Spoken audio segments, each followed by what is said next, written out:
हो गया ना।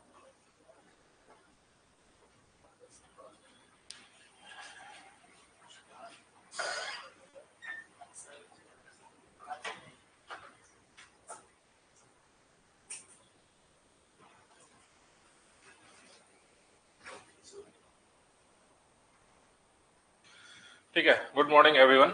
तो आज का जो क्लास रहेगा नेचुरल वेजिटेशन, बेसिकली जो इंडिया का जो वेजिटेशन है उसके बारे में देखते हैं। ठीक है, और इससे आपको एग्जाम में पीटी ये सब में जो है कई बार फैक्चुअल क्वेश्चन पूछ देता है कि ये वेजिटेशन कहाँ पाया जाएगा, है ना, उसका लोकेशन क्या होगा, उसके टाइप्स क्या होते हैं, है ना। तो उसको थोड़ा देखते हैं डिटेल में आज। ठीक है, चलो। नेचुरल वेजिटेशन क्या होता है? नेचुरल वेजिटेशन, प्राकृतिक वनस्पति क्या होगा?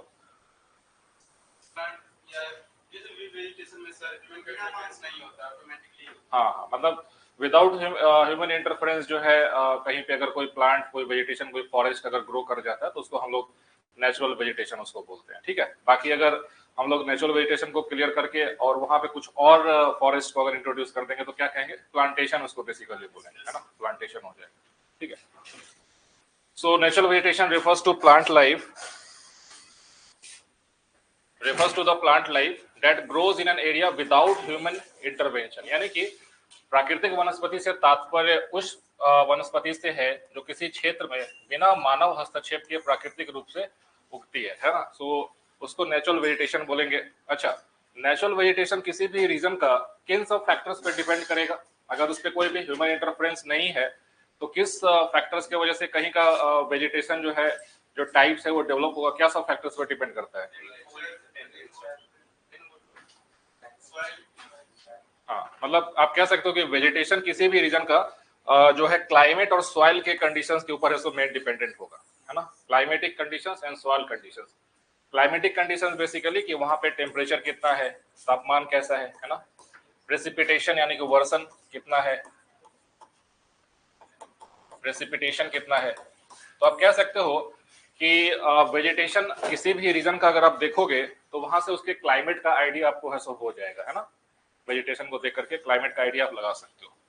ठीक है, natural vegetation forms the foundation of the ecosystem, providing habitat for wild life and influencing the local climate and soil quality, है ना। तो ये हो गया। बाकी इसके टाइप्स देखते हैं कि क्या सब बेसिकली टाइप्स है।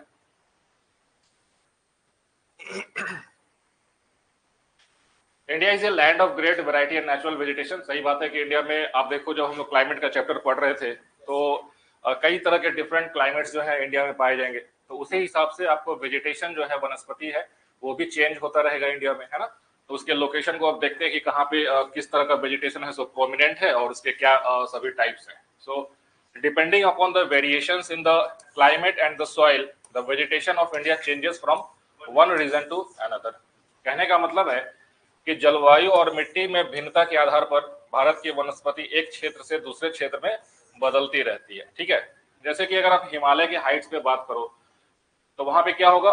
टेम्परेट वेजिटेशन है, हिमालयाज पे है सो टेम्परेट वेजिटेशन है। अगर आप वेस्टर्न घाट्स और अंडमान निकोबार लैंड्स की बात करो तो वहां पे क्या है? ट्रॉपिकल रेन फॉरेस्ट है, ट्रॉपिकल रेन फॉरेस्ट है। अगर आप डेल्टा के रीजन की बात करो तो वहां पे भी ट्रॉपिकल फॉरेस्ट होगा, बट मैनग्रोव्स ये सब ज्यादा होगा, जो कि कोस्टल रीजन्स में सलाइन वाटर्स का जो है एक मैनग्रोव इकोसिस्टम जो है डेल्टा वाले रीजन में आपको पाया जाएगा, है ना। मैनग्रोव्स क्या होता है वो डिटेल में आगे पढ़ेंगे अभी। ठीक है, प्लस जो डेजर्ट है और जो सेमी डेजर्ट रीजन है राजस्थान का, वहां पे क्या होगा? तो कैक्टस ये सब जो है ना, वो उसके थॉर्नी वेजिटेशन जो है ना, ये सब भी आपको देखने को मिलेगा वहां पे। ठीक है, यहाँ पे दो मैप आपको दिख रहा होगा। ठीक है, एक मैप है एनुअल रेनफॉल और दूसरा है नेचुरल वेजिटेशन का जो लोकेशन है ना। तो आप देखेंगे कि जिस तरीके से रेनफॉल पैटर्न रहेगा ना, वैसा ही सिमिलरिटी आपको वेजिटेशन का भी देखने को मिलेगा, है ना। जैसे कि ये है सो इंडिया में टोटल जो एनुअल एवरेज रेनफॉल है उसका मैप है, और ये भारत का जो प्राकृतिक जो वनस्पति है, नेचुरल वेजिटेशन है, उसका मैप है।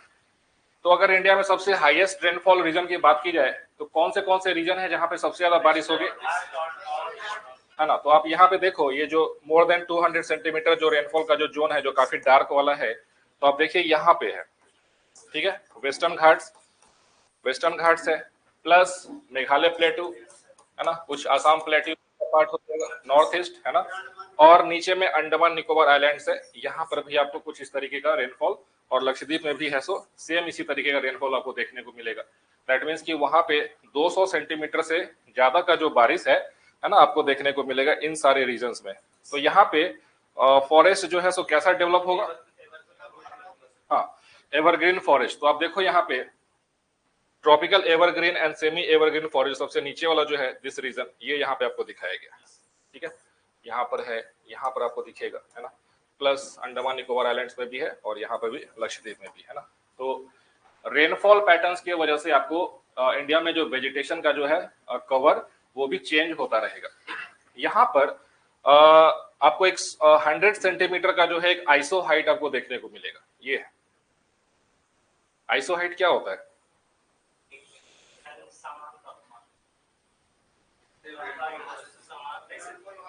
रेनफॉल, आइसोथर्म होगा ना, सेम टेम्परेचर। तो ये आपको 100 सेंटीमीटर रेनफॉल का लाइन, ठीक है, 100 सेंटीमीटर रेनफॉल का लाइन है। तो उसके बाद ये नेक्स्ट जो बाउंड्री है, यहाँ पे आप देखिए ये 50 सेंटीमीटर का है, 50 सेंटीमीटर का है ना, 50 सेंटीमीटर। तो ये जो रीजन हो जाएगा, ये 50 से 100 सेंटीमीटर का रेनफॉल का रीजन हो जाएगा। ये रीजन जो है यहाँ पे लेस देन 50 सेंटीमीटर रेनफॉल है। सेम यहाँ पे जो लेह लद्दाख का जो रीजन है, लेस देन 50 सेंटीमीटर रेनफॉल है। प्लस आप देखिए यहाँ पे जो हमारा पेनिनसुलर प्लेट्यू का जो रेन शैडो एरिया का जो रीजन है, यहाँ पर भी आपको रेनफॉल बहुत स्कैंटी रेनफॉल होता है ना, लेस देन 50 सेंटीमीटर रेनफॉल, यहाँ पे लेस देन 50 सेंटीमीटर रेनफॉल। इसके पीछे का वजह क्या है, क्यों यहाँ पे इतना कम बारिश है, हाँ, ये है सो वेस्टर्न घाट्स का रेन शैडो जोन में आ जाएगा, वृष्टि छाया क्षेत्र जिसको कहते हैं, इस वजह से यहाँ पे रेनफॉल सबसे कम होगा, ठीक है। प्लस ये जो इंटरमीडिएट रीजन आप देखो, यहाँ पे 50 से 100 सेंटीमीटर का रेनफॉल आपको देखने को मिलेगा। तो इसी बेसिस पे आप कह सकते हैं, है ना, कि जो रेन फॉरेस्ट होगा या फिर जो डेसिडुअस फॉरेस्ट होगा या फिर जो डेजर्ट क्लाइमेट में जो एक्लिमेटाइज जो वेजिटेशन है, जैसे कि है ना जीरो फाइट्स, है ना, तो आप एक आइडिया जो है सो आपको मिल जाएगा यहाँ पे रेनफॉल पैटर्न के हिसाब से कि वहां पे कैसा वेजिटेशन आपको देखने को मिलेगा, है ना। जैसे कि ट्रॉपिकल डेसिडुअस फॉरेस्ट, तो अगर कभी आपसे एग्जाम में पूछे कि इंडिया में जो मैक्सिमम जो सबसे ज्यादा जो कवर है वो कौन से फॉरेस्ट का कवर है, डेसिडुअस फॉरेस्ट का कवर है ना, रेन फॉरेस्ट या फिर एवरग्रीन फॉरेस्ट, ये सभी नहीं आप उसमें आंसर करिएगा। क्यों, क्योंकि इंडिया का जो मैक्सिमम जो पार्ट है ये आपको 50 से 100 सेंटीमीटर रेनफॉल के अंदर में आता है। और डेसिडुअस फॉरेस्ट का जो सबसे खास जो कैरेक्टरिस्टिक्स होता है कि to prevent the water loss in the dry seasons, ये अपने सारे पत्ते को है सो शेड कर देता है ना, पर्णपाती वन, इसी वजह से इसको कहते हैं। तो इंडिया का जो मैक्सिमम जो हिस्सा है, मैक्सिमम जो भूभाग है, वो 50 से 100 सेंटीमीटर रेनफॉल के बीच में आता है। और प्लस ये जो 100 सेंटीमीटर और जो 200 सेंटीमीटर के बीच का जो एरिया है, यहाँ पर भी आपको बहुत सारा है सो मॉइस्ट डेसिडुअस फॉरेस्ट आपको मिलेगा, है ना। तो आप कह सकते हैं कि इंडिया का जो मैक्सिमम एरिया है that is under your deciduous forest, ठीक है। ट्रॉपिकल थॉर्न फॉरेस्ट कहाँ पे पाया जाएगा, है ना, तो ये वाला रीजन देखो जो ड्राई रीजन है ना, राजस्थान है, रन ऑफ कच्छ है ना। प्लस यहाँ पे इस वाले रीजन में यहाँ पे भी आपको ट्रॉपिकल थॉर्न फॉरेस्ट मिलेगा। माउंटेन फॉरेस्ट मतलब माउंटेन, पहाड़ पे, पर्वतीय वन जिसको कहते हैं, है ना, माउंटेन फॉरेस्ट। तो जो हाइट पे है बेसिकली हिमालयाज हो जाएगा, प्लस सेंट्रल हाईलैंड्स का जो जैसे वेस्टर्न घाट से कुछ हाइट पे विंध्याज, है ना, इसके ऊपर हाइट पे जो फॉरेस्ट जो डेवलप होता है उसको हम लोग माउंटेन फॉरेस्ट, है ना, उसको बोलते हैं। आगे है डिटेल में है, बस यहाँ पे मैप पे देख लो एक बार। और लिटोरल एंड स्वयं फॉरेस्ट का मतलब, लिटोरल एंड स्वयं फॉरेस्ट का मतलब जो कोस्टल रीजन्स में जो सेलाइन वाटर्स में जो है ना, उसको हम लोग लिटोरल फॉरेस्ट या फिर स्वयं फॉरेस्ट बोलते हैं। उसका सबसे परफेक्ट एग्जांपल है सुंदरवन डेल्टा में जो है मैनग्रोव जो फॉरेस्ट कवर है। हालांकि मैनग्रोव सिर्फ सुंदरवन में नहीं है, थ्रू आउट द कोस्ट है ना, ईस्टर्न कोस्ट पे भी है, ईस्टर्न और वेस्टर्न दोनों पे है, और अंडमान निकोबार पे भी है, और इधर भी है, सब जगह है। तो मैनग्रोव्स के बारे में आगे डिटेल में पढ़ेंगे, उसका कुछ पिक्चर ये सब भी है, वो आपको समझ में आएगा कि कैसा फॉरेस्ट होता है वो, ठीक है। इसमें आपसे एग्जाम में सवाल क्या पूछा जाता है, सवाल तो एक तो पीटी में जो है आपसे एग्जांपल पूछ लेगा कि बताओ ये फॉरेस्ट जो है कौन से इकोसिस्टम का है सो हिस्सा है ना, जैसे कि रोडेंड्रॉन, है ना, कई बार आप एग्जाम में देखोगे रोडेंड्रॉन पूछ लेगा, टीक पूछ लेगा, बताओ किधर पाया जाता है ना। तो वो सब आपको याद रखना है जो मेन वेराइटीज है। वैसा नहीं कि पूरा लिस्ट बना लिए 500 1000 फॉरेस्ट का, वैसा नहीं, एटलीस्ट जो एनसीईआरटी में जो नाम दिया है उसको आप याद कर लो, है ना, तो उसको देखेंगे यहाँ। तो tropical evergreen and semi evergreen forest, ठीक है, उष्णकटिबंधीय सदाबहार और अर्ध सदाबहार वन। सदाबहार वन का मतलब क्या होता है, what is the meaning of evergreen forest? सदाबहार वन का मतलब ये होता है कि,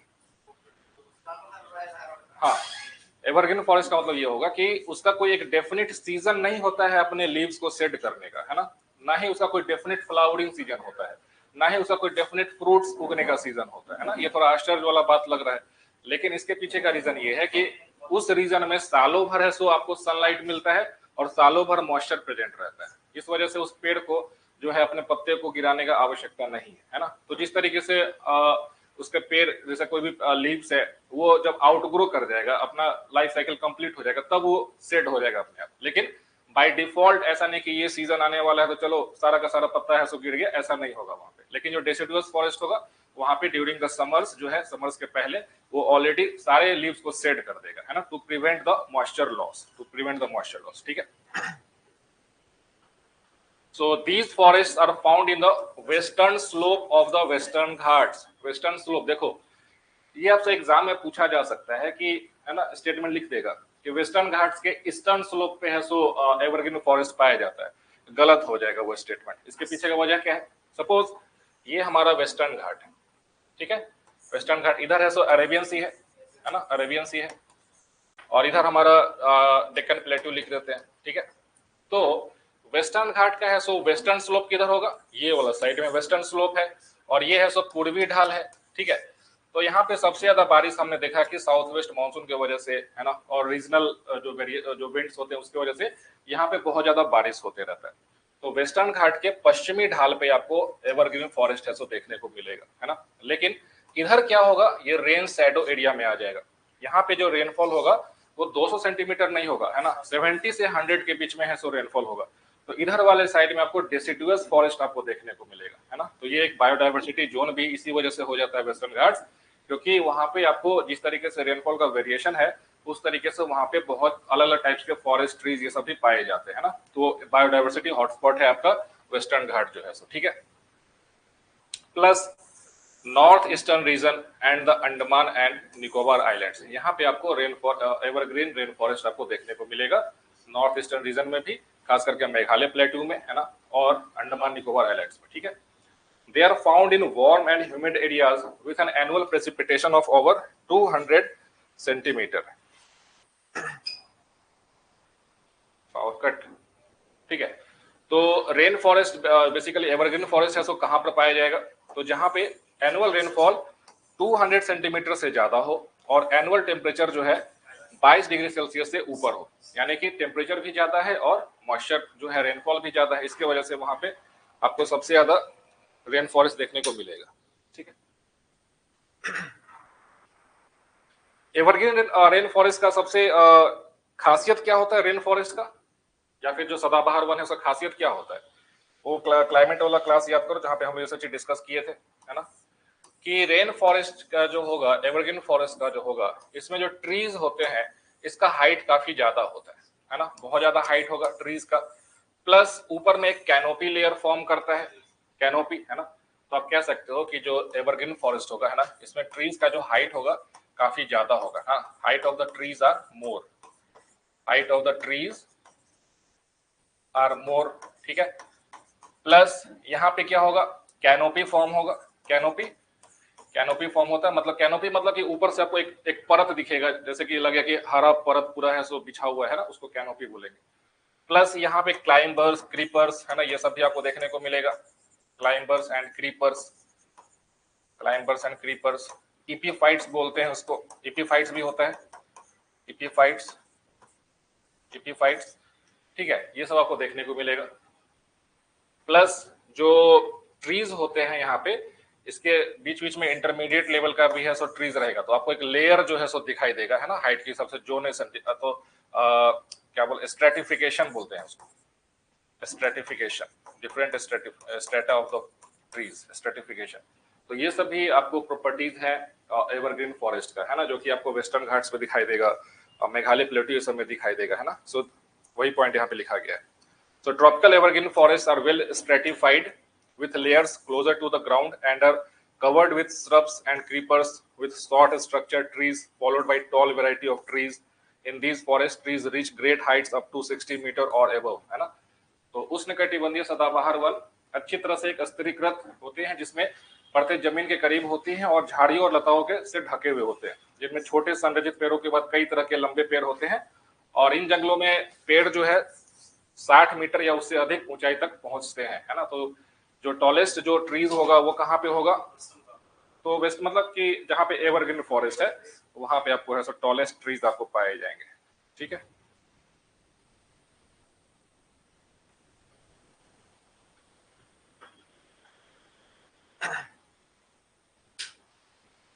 देखो यहाँ पे जो हाईलाइटेड है उसको देखो, there is no definite time for trees to set their leaves flowering and fruition. पेड़ों के पत्ते गिरने, फूल आने और फल लगने का कोई निश्चित समय नहीं होता है, ठीक है। तो ये स्टेटमेंट याद रखना, है ना, कई बार ऐसा पूछा जा सकता है। ऐसे में ये जंगल साल भर हरे भरे दिखाई देते हैं, इस वजह से सालों भर जो है ये पेड़ एवरग्रीन रहेगा, इस वजह से फॉरेस्ट को भी एवरग्रीन फॉरेस्ट ऐसे बोल दिया जाता है। जो सबसे इंपॉर्टेंट स्पीसीज है रोजवुड है ना। रोजवुड बहुत इंपॉर्टेंट जो है नाम है, आपसे एग्जाम में कई बार पूछेगा कि रोजवुड जो है सो कहाँ पे पाया जाएगा, है ना। या फिर आपसे ऐसे कुछ जगह का नाम लिख देगा कि बताओ कि रोजवुड सबसे ज्यादा पाने का कहाँ पे सबसे ज्यादा है सब प्रोबेबिलिटी है, तो ऑप्शन दे देगा जैसे कि महाराष्ट्र लिख दे, वेस्टर्न घाट लिख दे, है ना। दूसरा है ना मेघालय लिख दे, या फिर ऊपर में लेह लद्दाख लिख दे, है ना। तो आपको ध्यान रखना है कि रोजवुड जो है सो एवरग्रीन फॉरेस्ट है, तो जहाँ पे सबसे ज्यादा बारिश होगा ट्रॉपिकल एवरग्रीन फॉरेस्ट रीजन होगा, वहीं का ये जो है ट्री आपको वहां पाया जाएगा, है ना। रोजवुड हो गया, महोगनी हो गया, महोगनी, एनी और इवोनी, है ना। These are the evergreen forest, है ना, उसका एग्जांपल है ये सभी ट्रीज, रोजवुड, महोगनी, एनी, इवोनी, है ना, ये सभी आपको याद रखना है। उसके बाद क्या होगा, जहां पे एवरग्रीन फॉरेस्ट होगा उसके जहां पे ट्रांजिशन जोन होगा वहां पे रेनफॉल कम होता जाएगा, तो वहां पे सेमी एवरग्रीन फॉरेस्ट आपको देखने को मिलेगा, ठीक है। Semi evergreen forest are found in the less rainy parts of these regions. Such forest have a mixture of evergreen and moist deciduous forest. समझ में गया।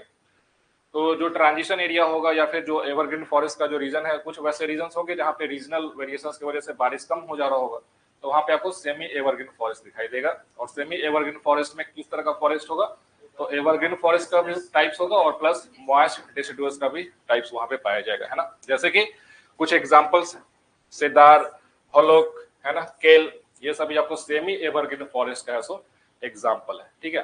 यानी कि इन क्षेत्रों के कम बारिश वाले हिस्सों में अर्ध सदाबहार वन पाए जाते हैं। जहां पे थोड़ा सा कम बारिश होगा वहां पे अर्ध सदाबहार, ऐसे जंगलों में सदाबहार और नम पर्णपाती पेड़ों का मिश्रण होता है, ठीक है। तो ये नाम याद रखना, है ना। देवदार, है ना, सेदार को देवदार बोलते हैं, होलोक है और कैल है, ये सभी आपको सेमी एवरग्रीन फॉरेस्ट का ऐसा एग्जांपल है। ट्रॉपिकल डेसिडुअस फॉरेस्ट, क्या मैप पे नाम याद रखो ना उसका, जहां पे हम लोग अभी पढ़ रहे थे ना एवरग्रीन फॉरेस्ट का जो रीजन है वेस्टर्न घाट्स हो जाएगा, है ना, नॉर्थ ईस्ट हिमालयाज हो जाएगा, अंडमान निकोबार हो जाएगा, तो वहां पे ये सब फॉरेस्ट आपको देखने को मिलेगा, ठीक। अरे मैप पे आप क्या नाम लिखे इसमें,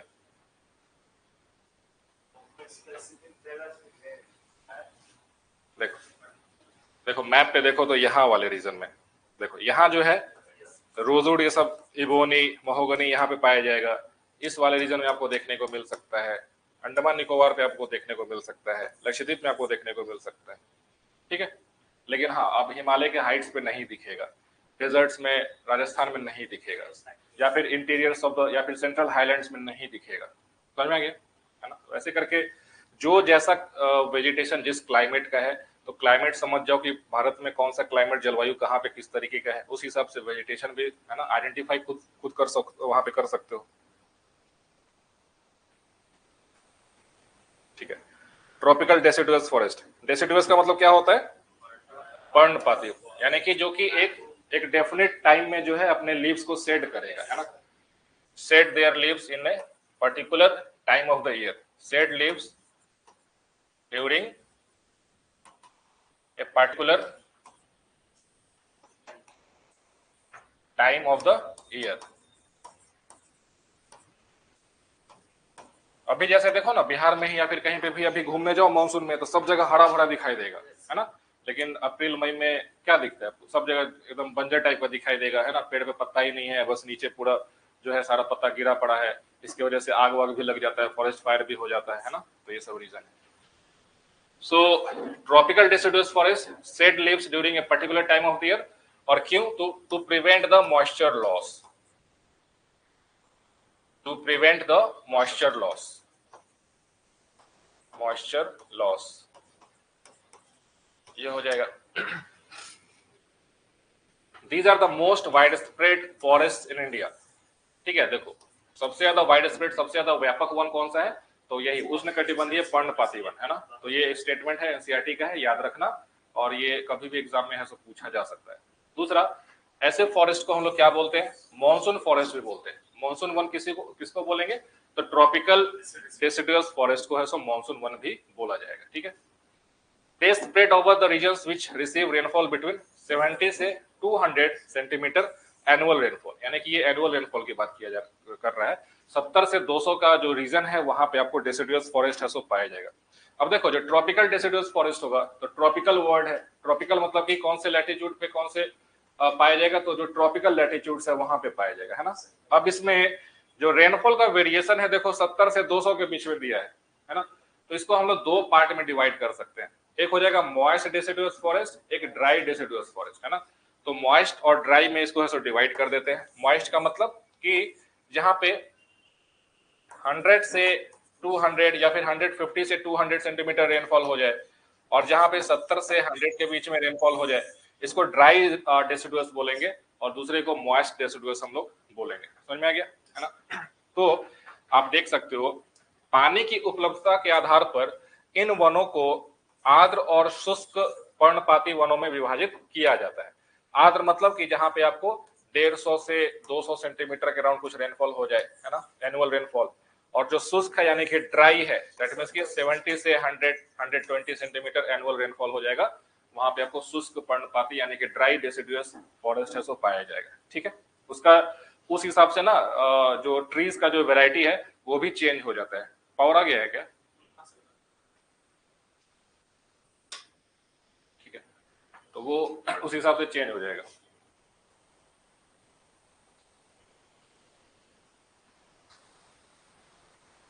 तो आप देख सकते हो, this is your moist deciduous forest, आर्द्र पर्णपाती वन।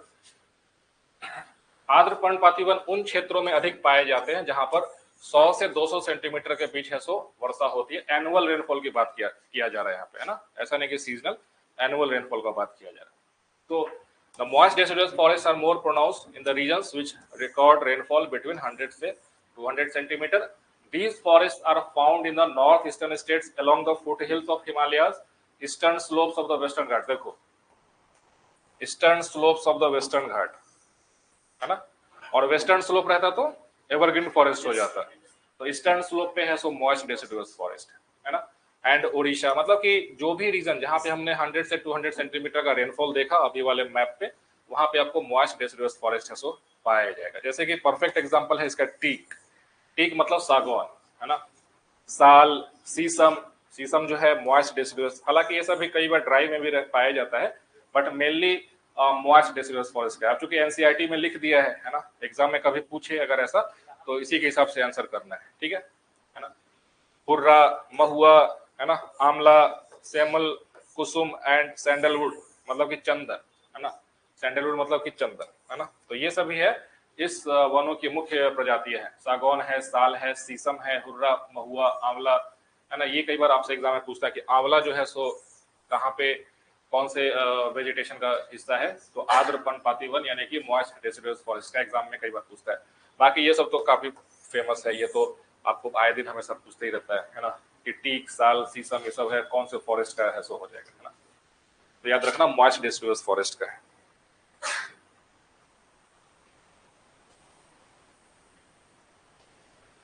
इसके बाद है ड्राई डेसिडुअस फॉरेस्ट। ठीक है, शुष्क पर्णपाती वन। तो these forests cover vast areas of the country where rainfall ranges between 70 से 100 सेंटीमीटर। जहां पे साल भर में जो औसत वर्षा है अगर 70 से 100 सेंटीमीटर के बीच में है तो वहां पे आपको ड्राई डेसिडुअस फॉरेस्ट है सो पाया जाएगा। ठीक है,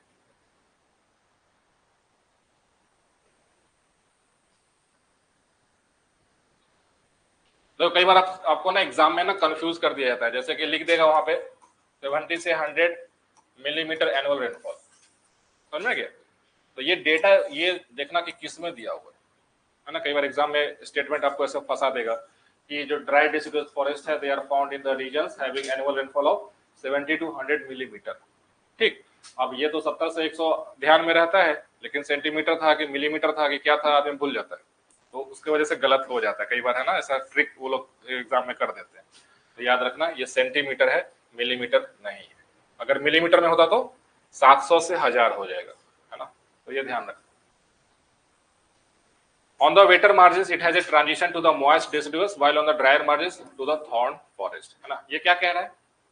ये कह रहा है कि जहां पे ड्राई डेसिडुअस फॉरेस्ट का जो रीजन होगा, है ना, जहां पे ड्राई डेसिडुअस फॉरेस्ट है, ड्राई डेसिडुअस फॉरेस्ट है ना, इसका जो बाउंड्री होगा, तो एक बाउंड्री पे क्या होगा जहां पे ज्यादा बारिश हो रहा होगा, तो यहाँ पे मॉइस्ट डेसिडुअस फॉरेस्ट आपको पाया जाएगा। ठीक है, अब यहाँ से आगे बढ़े रेनफॉल कम हो गया, यहाँ से और आगे बढ़ेंगे रेनफॉल और कम हो जाएगा, तो यहाँ पे क्या होगा डेजर्ट का इकोसिस्टम आपको यानी कि कैक्टस वैक्टस जो है सो देखने को मिल जाएगा। समझ में गया? तो यही कह रहा है कि ये जो शुष्क पर्णपाती वन होगा ये दोनों के बीच में है, एक तरफ जहाँ पे सबसे कम बारिश होगा, जहाँ पे डेजर्ट ये सब होगा, और जहाँ पे मॉइस्ट डेसिडुअस है, इन दोनों के बीच का ये ट्रांजिशन है सो, है ना, तो ये फॉरेस्ट रहेगा। तो ऑन द वेटर मार्जिन यानी कि जहाँ पे ज्यादा बारिश हो रहा होगा यहाँ पे आपको मॉइस्ट डेसिडुअस पाया जाएगा, लेकिन जो ड्रायर मार्जिन है यानी कि उधर और सूखा है वहां पे थॉर्नी फॉरेस्ट आपको देखने को मिलेगा, है ना। इतना क्लियर है?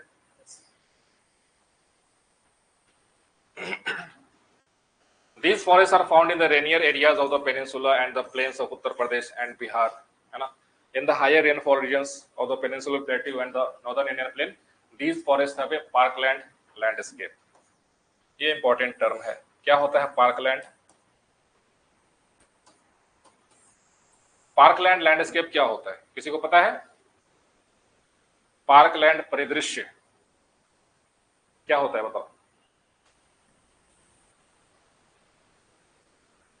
अच्छा, कभी पार्क में बैठे हो तो क्या दिखता है वहां पे?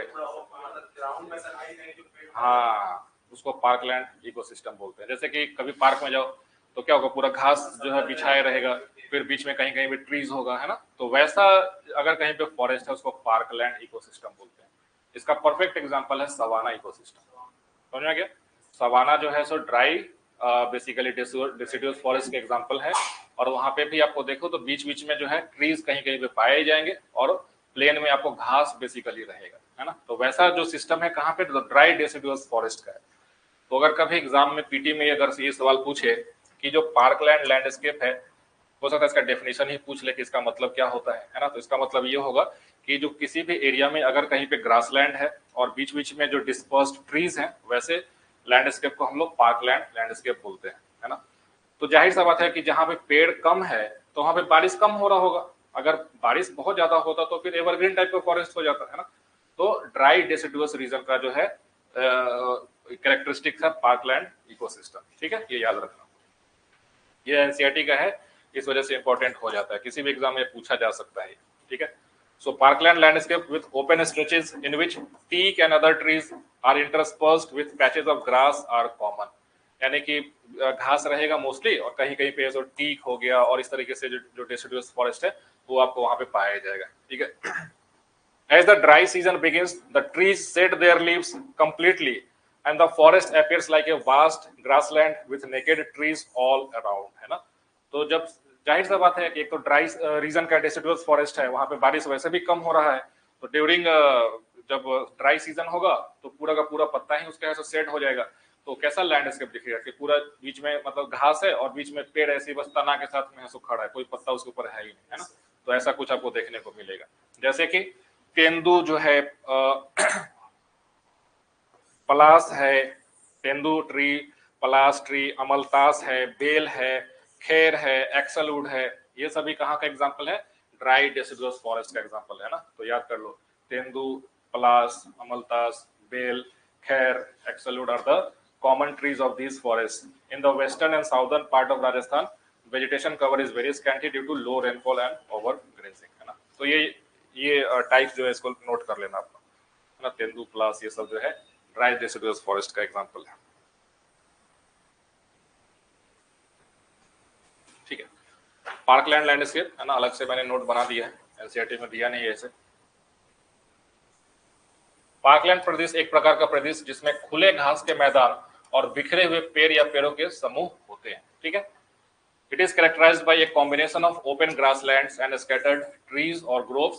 This landscape resembles a park-like setting and often includes areas that are partially forested, creating a mosaic of wooded and open spaces. इसका एग्जाम्पल क्या हो जाएगा? सवाना, सवाना, है ना। Found in tropical and subtropical regions such as parts of Africa, South America, Australia, characterized by grasslands with scattered trees. Grasslands with scattered trees. This is the most appropriate definition of your parkland landscape, यानी grasslands है और उसपे scattered trees होंगे, which are adapted to the dry conditions, ठीक है। Plus temperate region में भी है पार्कलैंड्स हो सकते हैं जहाँ पे बारिश कम होगा। Found in regions like North America and Europe, include areas with a mix of deciduous and coniferous trees and open grasslands. तो जहाँ पे टेम्परेट रीजन में अगर ऐसा कुछ दिखेगा जहाँ पे डिस्पर्स ट्रीज हैं, है ना, ग्रासलैंड्स है, तो वो भी आपको पार्कलैंड लैंडस्केप का ऐसा एग्जांपल हो जाएगा, ठीक है। जैसा ये देखो, है ना, this is your parkland landscape. यहाँ तो फिर भी ज्यादा ट्री आपको दिख रहा है, इससे भी कम होगा। ये क्या है बीच बीच में जो है नीचे में? अब घास, वो हरा वाला घास रहता तो फिर पानी ज्यादा होता ना फिर, है ना। घास मतलब ये घास नहीं जो हम लोग रोड किनारे घास जो रहता है वो नहीं, घास का कई सारे वैरायटी होता है ना। तो इसको जाके बिछा देंगे वहां पे, नहीं सही बोल रहे हो, एवरग्रीन है ये, है ना, बिना पानी का एवरग्रीन है ये, है ना, परमानेंट इसको कर दिया गया है। चलो अब है नेक्स्ट ट्रॉपिकल थॉर्न फॉरेस्ट। तो देखो जहां पे रेनफॉल पैटर्न जैसे जैसे चेंज होता जाएगा वैसे वैसे फॉरेस्ट का जो टाइप है वो भी बदलता जाएगा, है ना।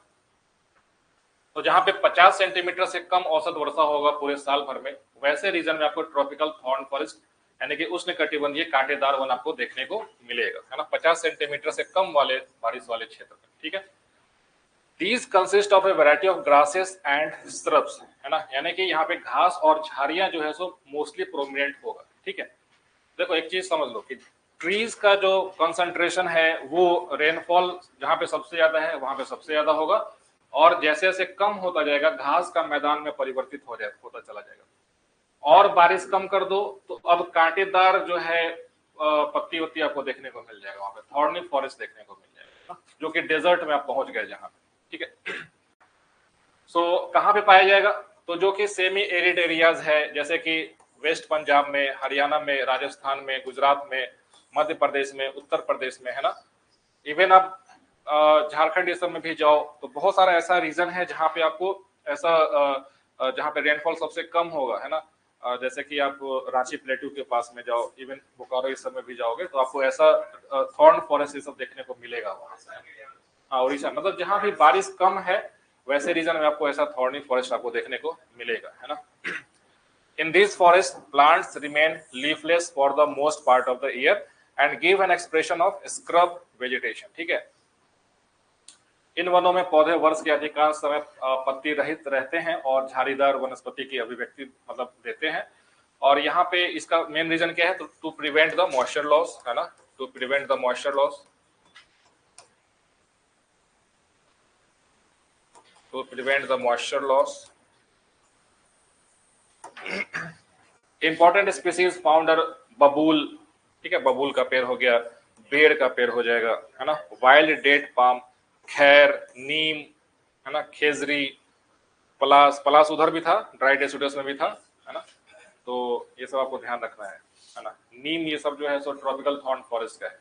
देखो नीम हालांकि आपको मोस्टली डेसिडुअस फॉरेस्ट में आपको कई बार है ना डिस्क्राइब करता है, लेकिन एनसीईआरटी इसको मेंशन कर दिया है ट्रॉपिकल थॉर्न फॉरेस्ट में, है ना। तो मेरे हिसाब से एग्जाम में अगर कभी पूछे तो आपको इसी फॉरेस्ट के कैटेगरी में रखना है उसको, नीम को भी, ठीक है।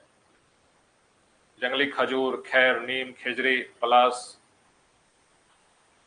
जो है इसमें पाया जाएगा। देखो ये हो गया आपको ट्रॉपिकल थॉर्नी फॉरेस्ट रीजन, है ना।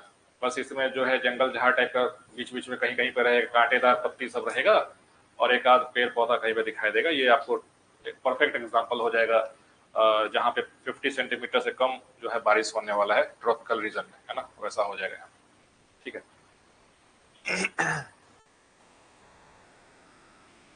माउंटेन फॉरेस्ट, तो माउंटेन फॉरेस्ट बेसिकली पर्वतीय वन जो कि माउंटेन में पाया जाएगा, है ना, माउंटेन फॉरेस्ट उसको बोलते हैं। ठीक है। आपको ये ध्यान रखना है, जैसा कि हम लोग पहले क्लाइमेट में भी डिस्कस कर रहे थे, जो माउंटेन होता है तो माउंटेन में जैसे जैसे हाइट के हिसाब से ऊपर बढ़ोगे तो वेजिटेशन चेंज होता चला जाता है ना। जैसे कि नीचे में अगर डेसिडुअस है, ऊपर में जाओगे तो टेम्परेट रीजन का क्लाइमेट टेम्परेट फॉरेस्ट देखने को मिलेगा, और ऊपर जाओगे सबसे ऊपर जहाँ पे बर्फ वर्फ दिखेगा वहाँ पे टुंड्रा टाइप का वेजिटेशन है सो देखने को मिलेगा, है ना। तो ये याद रखना कि फॉरेस्ट जो है, फॉरेस्ट का जो टाइप है वो टेरेस्ट्रियल लैंडस्केप पे तो वाटर अवेलेबिलिटी के हिसाब से चेंज होता ही है, लेकिन किसी माउंटेन पे हाइट के हिसाब से भी चेंज हो जाता है। क्यों? क्योंकि टेम्परेचर है सो चेंज होते रहता है और रेनफॉल का भी पैटर्न है सो हाइट के हिसाब से चेंज होता रहता है ना। तो वही चीज आपको यहाँ पे है ना सो दिखेगा। So in the mountainous areas the decrease in temperature with increasing altitude leads to a corresponding change in natural vegetation. समझ में आ गया? पहाड़ी क्षेत्रों में ऊंचाई बढ़ने के साथ साथ तापमान में कमी के कारण प्राकृतिक वनस्पति में भी परिवर्तन होता है। ठीक है। Mountain forest can be classified into two types, the northern mountain forest and the southern mountain forest. Northern मतलब कि हिमालयन रीजन्स का, और साउदर्न का मतलब कि अपना वेस्टर्न घाट का रीजन हो जाएगा, सेंट्रल हाईलैंड्स का जो हिल्स है उसके रीजन का, जिसका हाइट ऑलमोस्ट मतलब देखो तो 1500 मीटर एवरेज हाइट होता है, उससे ऊपर का नहीं होता। So the Himalayan ranges show a succession of vegetation from the tropical to the tundra. समझ में आ गया? हिमालय, सपोज कि ये हिमालय का जो है सो कोई एक चोटी है, तो यहाँ पे हाइट पे सबसे ऊपर क्या, ऊपर तो ग्लेशियर्स ये सब रहेगा, तो वहाँ पे टुंड्रा वेजिटेशन होगा। लेकिन अगर सपोज कि सबसे नीचे में है, नीचे वाले रीजन में, तो यहाँ पे ट्रॉपिकल, सब ट्रॉपिकल, टेम्परेट, है ना, टैगा, टुंड्रा ऐसे करके है सो हाइट के हिसाब से चेंज होता जाएगा, सक्सेशन होता जाएगा, ट्रांजिशन होता जाएगा, है ना। सो हिमालय पर्वतमाला में उष्णकटिबंधीय से लेकर टुंड्रा तक वनस्पति की एक श्रृंखला पाई जाती है जो कि ऊंचाई के साथ साथ बदलती रहती है।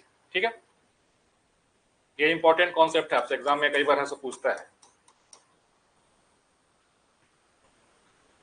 अच्छा, अगर आपसे कभी ये सवाल पूछा जाए कि सपोज कि हिमालय है ना, सपोज कि ये हिमालय है और हिमालय इधर हमारा जो है इंडिया वाला पार्ट है, इधर तिब्बत वाला पार्ट है ना। तो इंडिया साइड से देखोगे हिमालय का, तो ये कौन सा स्लोप हो जाएगा? साउदर्न स्लोप, दक्षिणी ढाल है।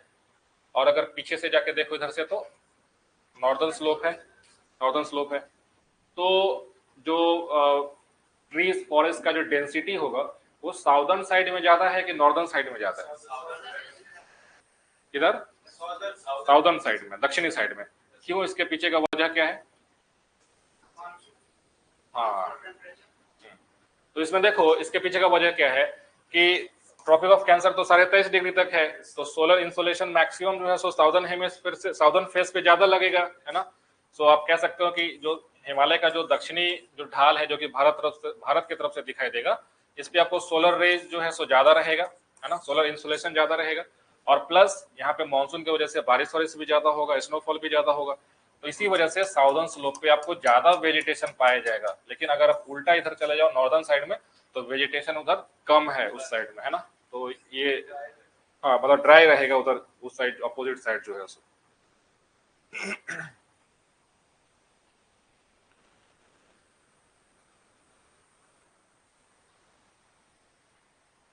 ठीक है। Deciduous forests are found in the foothills of the Himalayas. Foothills of the Himalayas में deciduous forest होगा। It is succeeded by the wet temperate type of forest between an altitude of 1000 से 2000 metre, यानी कि जो बिल्कुल foot hills में होगा वहां पे आपको डेसिडुअस फॉरेस्ट है। उसके थोड़ा ऊपर जाओगे wet temperate type of forest, क्योंकि हाइट पे थोड़ा सा बारिश ये सब ज्यादा हो जाएगा वहां पे, है ना।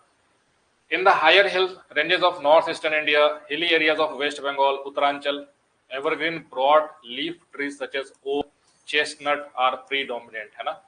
Between 1500 से 1750 मीटर, यानी कि थोड़ा और ऊपर चले जाओ तो यहाँ पे pine forest are also well developed in this zone with chir pine as a very useful commercial tree है ना, चीड़ पाइन जो है, इस चीड़ जो है, चीड़ का जो पेड़ होगा वो सब आपको 1500 से 1750 मीटर के हाइट के अराउंड आपको पाया जाएगा, है ना। ये बेसिकली जो पाइन ट्री है ये टेम्परेट है ना रीजन का फॉरेस्ट है, टेम्परेट रीजन, टेम्परेट, ठीक है। उसके बाद देवदार, a highly valued endemic species grows mainly in the western part of the Himalayan range. Western part में देवदार is a durable would mainly used. देखो देवदार कई बार आपसे पूछा जा सकता है कि देवदार जो है सो कहाँ पे पाया जाएगा, हिमालय में पाया जाएगा कि वेस्टर्न घाट में पाया जाएगा, कहाँ पाया जाएगा। तो ये सभी बेसिकली हिमालयन रीजन्स का है सो ट्रीज है ना। चीड़ हो गया, देवदार हो गया, ये सब टेम्परेट रीजन का है सो ट्री का वेराइटी है और ये सभी हिमालयस में पाया जाएगा, ठीक है। Deodar is a durable wood mainly used in construction activity. Similarly, the chinar and the walnut, which sustain the famous Kashmiri handicrafts, belong to this zone, है ना। Walnut मतलब अखरोट, अखरोट है ना। फिर ब्लू पाइन, स्प्रूस है ना, स्प्रूस है ना, ये सभी देखो पाइन है, स्प्रूस, देखो कुछ इंपॉर्टेंट ऐसा नाम याद कर लो, पाइन, ठीक है, देवदार, ठीक है, फिर स्प्रूस, ठीक है, चीर है ना। ये सभी जो ट्रीज है ना ये आपको हिमालयन रेंज में पाया जाएगा, ठीक है। इसको कभी भी इक्वेटोरियल रेन फॉरेस्ट में या फिर उसमें ड्राई डेसिडुअस में काउंट वाउंट मत कर लेना, ठीक है। देखो यहाँ दिया हुआ है, फिर जूनिपर्स, पाइन्स, बर्च, रोडेंड्रॉन्स। ये बहुत जो है एग्जामिनर्स का जो है सबसे मतलब नजर इसी पे रहता है कि रोडेंड्रॉन कहाँ पाया जाता है, कितने हाइट पे है। तो देखो 3 किलोमीटर से 4 किलोमीटर हाइट पे है, यानी कि टैगा वाले रीजन में चला गया अभी, है ना। टैगा बिल्कुल टेम्परेट फॉरेस्ट ऊपर में चला गया, और इसके और ऊपर जाओगे तो पूरा बर्फ ही आ जाएगा। फिर टुंड्रा में, जहाँ पे आपको टुंड्रा में क्या रहता है, वहाँ पे ऐसा फॉरेस्ट या फिर ग्रासेस नहीं रहते है ना, वहाँ पे लाइकेंस, मॉसेस है ना, ये सब भी आपको ज्यादा पाया जाएगा टुंड्रा वाले, ठीक है। तो ये रोडेंड्रॉन्स याद रखना, ये आपको एग्जाम में कई बार ऐसा पूछता है, ठीक है। एक बार एग्जाम में गलती किए हुए थे यूपीएससी वाले पीटी में 2015 वाले 14 वाले पता नहीं कब, उसने पूछ दिया था ये सब ट्रीज कहाँ पे पाया जाता है। अब उस समय याद ही नहीं आ रहा था, है ना। अब नया नया आदमी एनसीईआरटी पढ़ता है तो थोड़ी पता रहता कि ये इंपॉर्टेंट है, ये पूछ देगा। क्या हो रहा है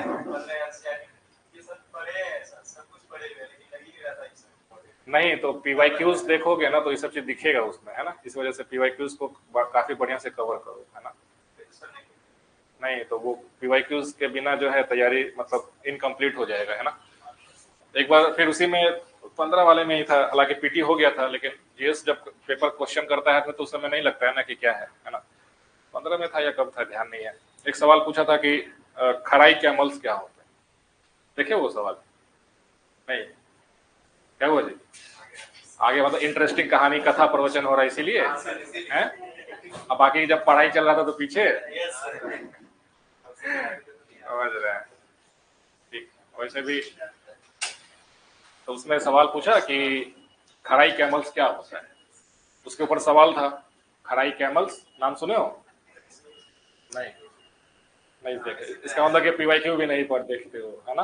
पीवाईक्यू देखा करो, ज्योग्राफी का घटना चक्र खरीद लो और उसमें जो है टॉपिक वाइज सॉल्व क्वेश्चन जो है उसको सॉल्व करो, है ना। उससे काफी जो है तुम्हारा डेप्थ भी बढ़ेगा और क्या इंपॉर्टेंट है ये समझ में आएगा, है ना। तो वो हर एक सब्जेक्ट का, एटलीस्ट हिस्ट्री का, पॉलिटी का, ज्योग्राफी का, इकोनॉमी का, है ना, साइंस का, ऐसा घटना चक्र लेकर के 6-7 जो अलग अलग सब्जेक्ट का आता है ना उसको लेकर के बेस बना के प्रैक्टिस करो। कोई भी टॉपिक पढ़ते हो हिस्ट्री में, सपोज के नेशनल मूवमेंट का 2-4 चैप्टर पढ़ लिए, स्वदेशी मूवमेंट पढ़ लिए, जाके उसका पीवाईक्यू सॉल्व करो कि क्या पूछा है ना, कब स्टार्ट हुआ, है ना, स्वदेशी मूवमेंट का रीजन क्या था, कब उसको एन्यूल कर दिया गया, फिर उसके बाद मॉडरेट्स एक्सट्रीमिस्ट के बीच में ऐसा डिवीजन हो जाएगा, सूरत कॉन्फ्लिक्ट हो जाएगा।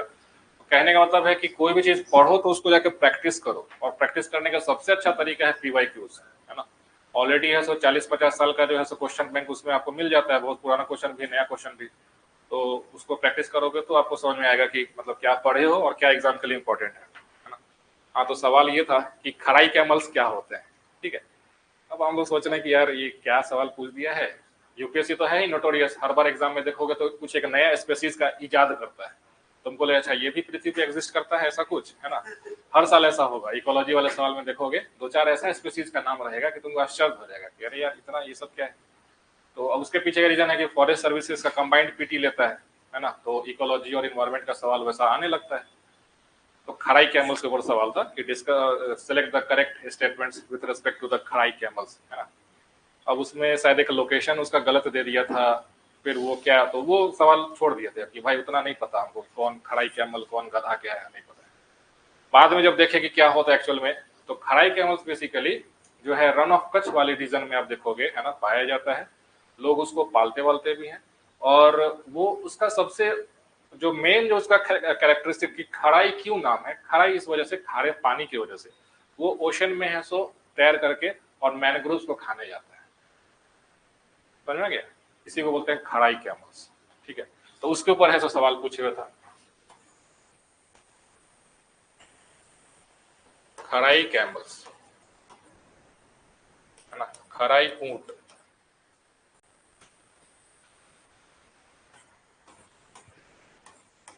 ठीक है, ये सवाल पूछा कि कहाँ पाया जाता है, क्या करता है ना। तो ये बेसिकली स्विम करके जाता है और मैनग्रोव्स को वो जो है जाकर के खाएगा। कोस्टल रीजन में, गुजरात वाले रीजन में है ना, उधर पाया जाता है खराई कैमल। तो बाद में सोचा कि ये सवाल क्यों पूछा, एनसीईआरटी में तो कहीं नहीं है जिक्र इसका, लेकिन द हिंदू में एक आर्टिकल आया था, उसके पॉपुलेशन को लेकर के एक आर्टिकल छपा था, ठीक है। उसके ऊपर सवाल पूछ लिया।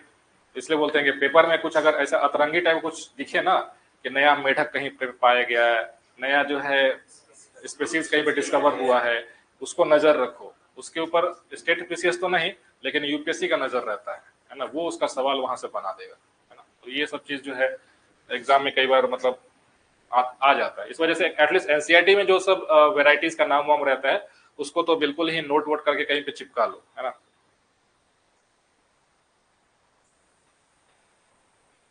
नेक्स्ट है, however these pastures are used extensively for transhumans, है ना। transhumans हमने पढ़ा था अभी 2-4 दिन पहले, बताए थे उस वो वाले क्लास में, ललकार वाले में, कि transhumans क्या होता है। What is transhumans? नहीं, transhumans का मतलब होता है, देखो, transhumans का मतलब होगा, हाँ, transhumans का मतलब, transhumans transhumans is the, it is the practice of movement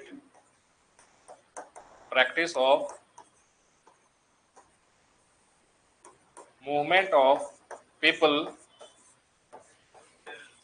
with their herds,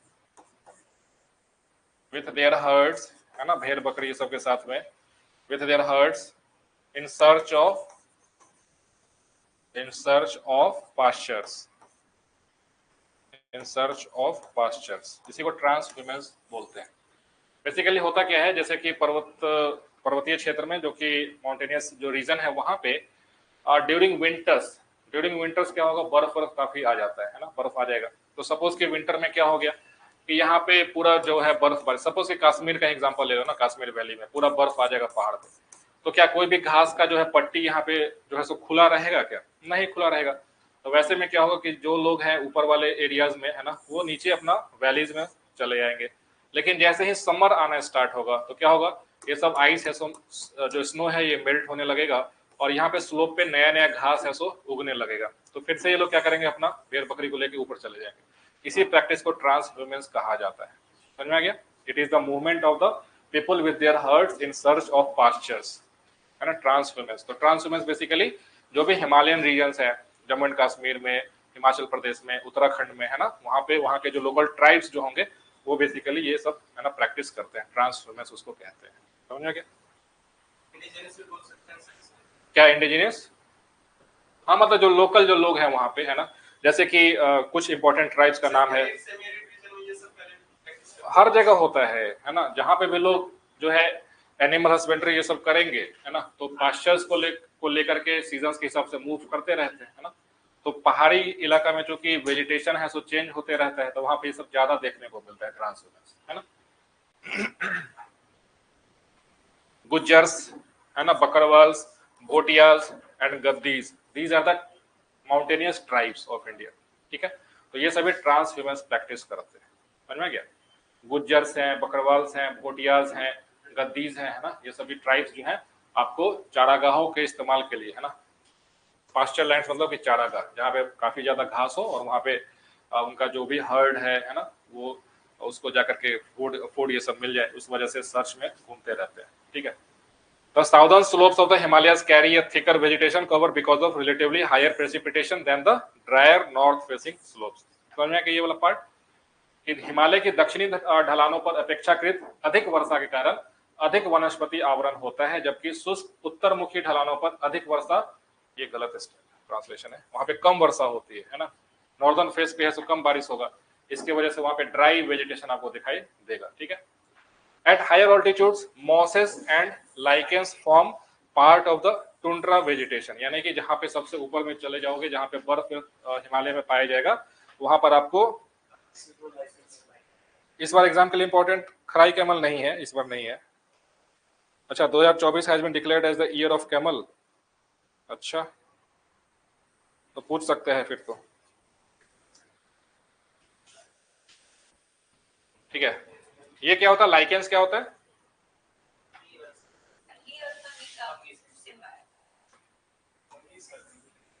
algae and fungi, इसका है सो सिम्बायोटिक रिलेशन रहेगा, उसको लाइकेंस बोलते हैं। ठीक है।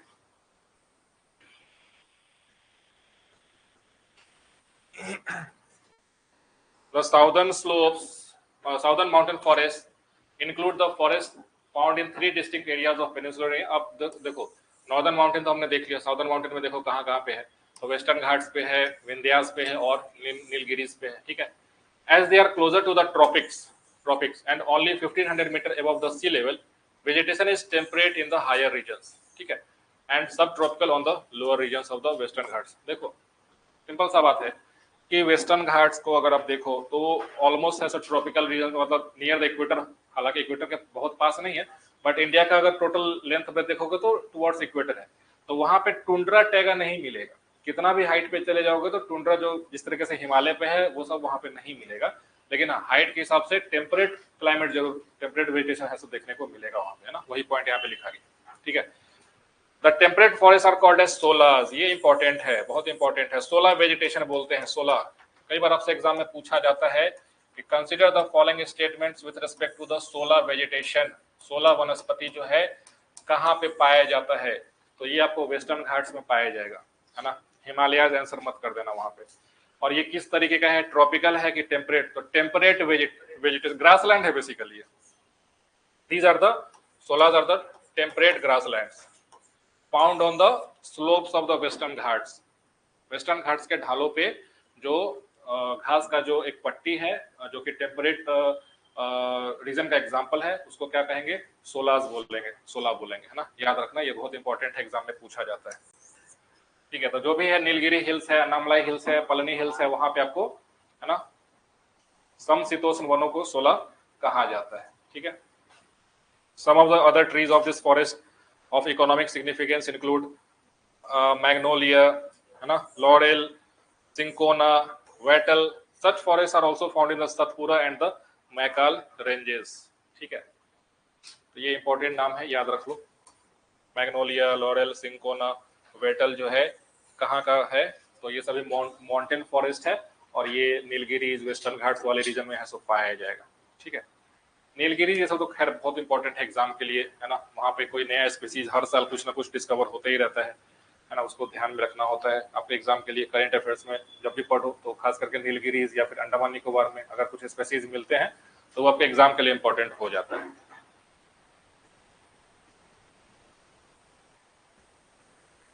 लिटोरल एंड स्वैम्प फॉरेस्ट, वेलांचली व अनुपवन, ठीक है, हिंदी में इसको बोलेंगे वेलांचली वन अनुपवन, बेसिकली लिटोरल स्वयं फॉरेस्ट है, सो कहाँ पे पाया जाएगा, तो जहाँ पे मार्सी एरिया है, जहाँ पे डेल्टा का फॉर्मेशन हो रहा है, जहाँ पे एस्टोरीज है ना, वहां पे पाया जाएगा। डेल्टा और एस्टोरी के बीच में डिफरेंस क्या बताऊं, पिछले क्लास में बताए थे। What is the difference between delta and story?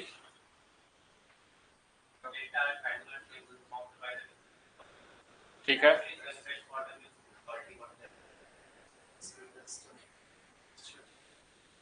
Tropical नहीं होगा जी, टेम्परेट होगा। 16 जो है सो टेम्परेट फॉरेस्ट में आएगा। देखो पीछे लिखा है एनसीईआरटी,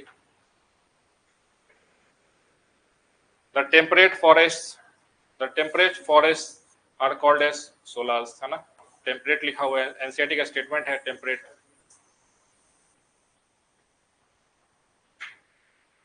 ठीक है,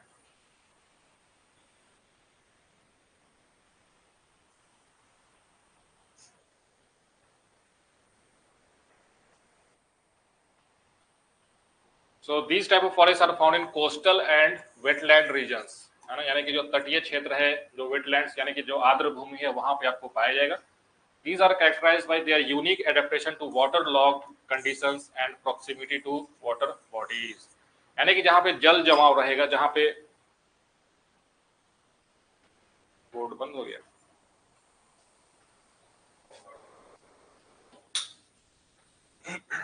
एक मिनट रुक।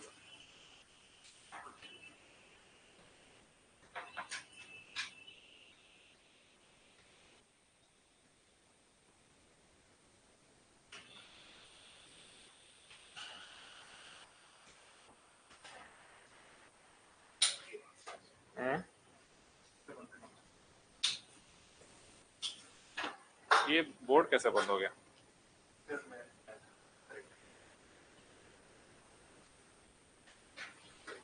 पावर कट बहुत ज्यादा हो रहा है नहीं? अच्छा कोई नहीं।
वो पहले ओपन कर लेना।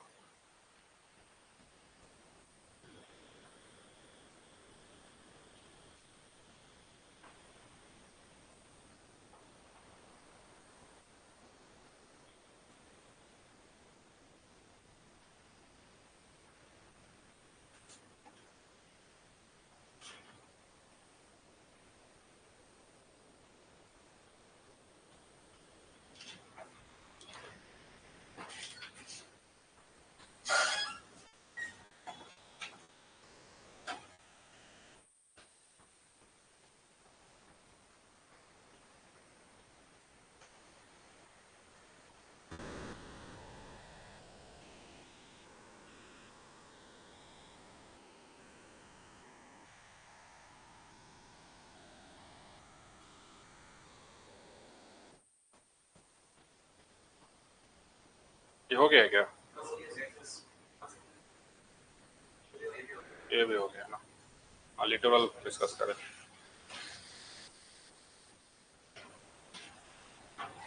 ठीक है, तो लिटोरल एंड स्वयं फॉरेस्ट बेसिकली कहाँ पे पाया जाएगा? तो जहाँ पे वेटलैंड रीजन्स है ना, जहाँ पे स्वैम्पी एरियाज है, वहाँ पे they are characterised by unique adaptation to water logged conditions and proximity to water bodies. देखो जहाँ पे बहुत ज्यादा वाटर लॉग्ड कंडीशन होगा, जहाँ पे बहुत ज्यादा पानी जल जमाव रहेगा, तो वहाँ का जो वेजिटेशन होगा ना, उसमें एडेप्टेशन कुछ अलग तरीके का हो जाता है। अगर कोस्टल रीजन्स है जहाँ पे सॉल्टी वाटर्स बहुत ज्यादा रहेगा, तो वहाँ पे जो मैनग्रोव्स का जो एडेप्टेशन होगा क्या, तो ना उसके लीव से सॉल्ट ये सबको ऐसा एक्सक्रीट करेगा, है ना, यानी कि जो नमक को है उसको बाहर करेगा, फिल्टर आउट करेगा। ठीक है, दूसरा एरियल रूट्स होता है, क्योंकि जो जड़ है अगर सपोज कि पानी के अंदर हमेशा डूबा रहेगा तो उसको एयर तो नहीं मिलेगा, है ना। किसी भी ट्रीज के, किसी भी प्लांट्स को हमेशा उसका जो रूट्स है ना उसको फ्रेश ऑक्सीजन चाहिए होता है, ठीक है। उसको तो अगर जहाँ पे जल जमाव का क्षेत्र है तो वहां पे एडेप्टेशन क्या होता है कि जो रूट्स है ना वो पानी से बाहर थोड़ा सा निकल जाता है और वो डायरेक्ट एटमॉस्फेयर से जो है ऑक्सीजन ये सब ले सकता है ना। तो ऐसा एडेप्टेशन आपको देखने को मिलेगा मैनग्रोव्स में या फिर जो भी वेजिटेशन जो कि आपके पानी में हमेशा जहाँ पे उसका जो रहेगा, है ना, ठीक है। So India has a rich variety of wetland habitats, about 70% of this comprises areas. ये एनसीईआरटी का स्टेटमेंट है हालांकि, है ना। तो इंडिया में जाहिर सा बात है कि बहुत ज्यादा है सो आर्द्र भूमि है, बहुत ज्यादा है सो वेटलैंड्स है। जैसे कि रन ऑफ कच्छ का रीजन में चले जाओ, कई सारे लेक्स है साउदर्न इंडिया में, प्लस इंडिया का जो कोस्टल रीजन्स है ना, जो लगून्स हैं कई सारे, तो उसको वेटलैंड बोलते हैं। वेटलैंड बेसिकली क्या होता है? वेटलैंड मतलब कि जो most part of the year जिसमें है सो जल जमाव रहे, उसको वेटलैंड्स बोलेंगे। अच्छा, वेटलैंड्स को आप देखो प्रोटेक्ट करने के लिए एक कन्वेंशन है, रामसार कन्वेंशन है 1971 में। ईरान ईरान 71 है, 71, वही तो बोल रहे 71।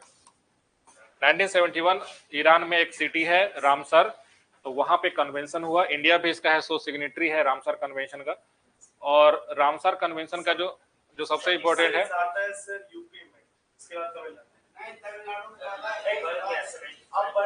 अच्छा वो तो लिस्ट हर साल चेंज होते रहता है, वो इम्पोर्टेंट। हालांकि जो नया अगर कुछ लिस्ट ऐड होता है तो करंट अफेयर्स के लिए इम्पोर्टेंट हो जाता है। हाँ बिहार में, हाँ हाँ, कहाँ, जमुई में है ना, ये दोनों जमुई में है।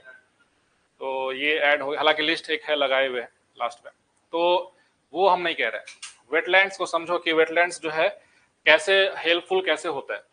सपोज कि एक रीजन है और यहाँ पे एक वेटलैंड, बताओ, वेटलैंड है ना, वेटलैंड,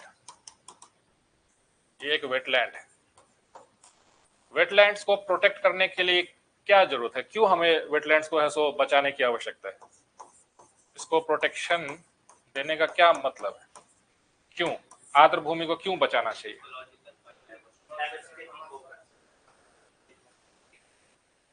देखो वेटलैंड्स का कई सारा रोल होता है। सबसे पहले क्या करेगा, जो वेटलैंड्स है जिसमें पानी, जैसे कि सपोज कि ऊपर से बारिश हुआ है ना, रेनफॉल हुआ, रेनफॉल हुआ, रेनफॉल हुआ, रेनफॉल हुआ, तो रेनफॉल होकर के क्या होगा, है ना, सरफेस रन ऑफ होगा और जाकर के किसी ना किसी वेटलैंड्स को फिल करेगा। तो ये आपका एक वाटर, नेचुरल वाटर स्टोरेज का काम किया, पानी को जमा करके रखेगा, है ना। तो आप ये लिख सकते हो कि वाटर स्टोरेज का काम करता है, वाटर स्टोरेज का काम करेगा, ठीक है। ये पहला काम हो गया, यानी कि जो सरफेस रन ऑफ होने की वजह से सपोज कि नदी नाला से पानी जो लॉस हो जाता और समुद्र में चला जाता, उसको है सो वेटलैंड्स रोक करके रखेगा कि नहीं अभी नहीं, रुको, पानी जमा करके रखो, है ना। दूसरा, ये क्या करेगा, नीचे जो ग्राउंड वाटर है उसको रिचार्ज करेगा। पानी जो जमा हो गया वो धीरे धीरे सिंक करके नीचे जाता रहेगा, तो recharge of ground water, recharge of ground water करेगा wetlands, recharge of ground water, ठीक है। Plus water purification, water purification कैसे करेगा,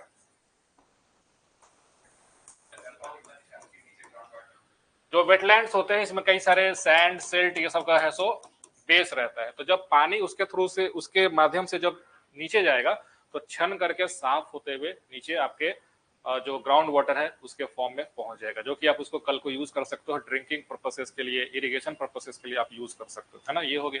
नेक्स्ट, जो वेटलैंड्स होता है it supports the biodiversity, biodiversity के लिए बहुत इंपॉर्टेंट है। जैसे कि आप देखो कि इंडिया में ऐसे कई सारे जो है बर्ड्स जो कि दूसरे देशों से, है ना, उड़ करके और पहुंचते रहते हैं, माइग्रेटरी बर्ड्स जिसको कहते हैं।